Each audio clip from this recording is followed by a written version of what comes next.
El teatro es una de las representaciones artísticas más antiguas en la historia de la humanidad. Nace como arte formal en la antigua Grecia, en forma de ritos religiosos que daban culto a Dionisio, dios del placer, vino y fertilidad. Posteriormente se utilizó como método educativo para los ciudadanos de Grecia. Se representaban comedias y tragedias que apelaban a las emociones de los ciudadanos. Pero fue hasta la cultura romana que el teatro empezó a verse como un medio de entretenimiento. Como en toda civilización, el teatro eran representaciones de prácticas religiosas dando culto a un dios. En esta época se originaron los cantares mexicanos, que eran poemas escritos en lengua náhuatl, que interpretaban la cultura de la época. En esta época se desarrolla un teatro que muestra los cambios sucedidos en la Nueva España hasta su independencia. El mismo estuvo marcado por la influencia religiosa, y los moldes dramáticos españoles encuentran un recurso muy importante para superar las fronteras de la lengua que dificultaba la conquista espiritual indígena. Su objetivo principal era la conversión de los indígenas a la fe cristiana. Igualmente, en esta época nacieron dos grandes dramaturgos, Sor Juana Inés y Juan Ruiz de Alarcón. El descontento generalizado en todo el país pondría las ideas y la creatividad en otro sitio, y los lugares para llevar a cabo el teatro no serían abundantes.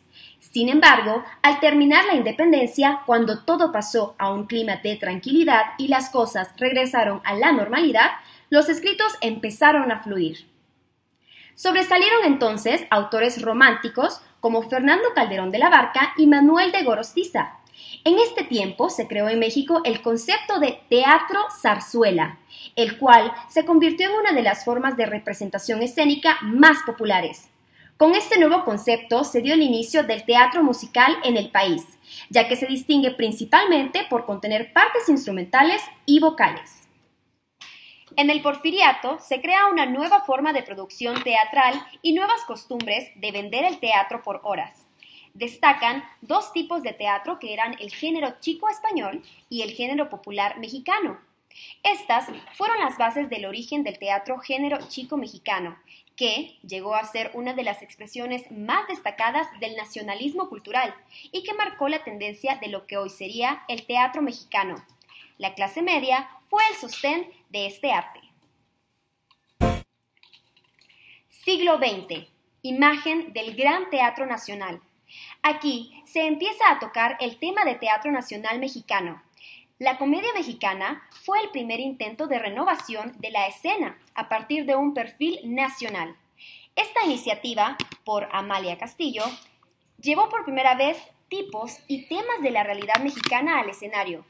Sin embargo, los dramaturgos que participaron en este movimiento se aferraban al modelo de costumbrismo de las obras de los dramaturgos españoles Jacinto Benavente o los hermanos Álvarez Quintero.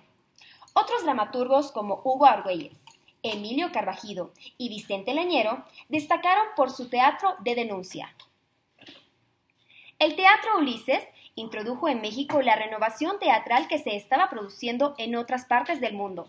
Gracias a esto, tenemos una nueva forma de hacer teatro, como por ejemplo, repertorio, puesta en escena, organización del hecho teatral y finalmente literatura dramática.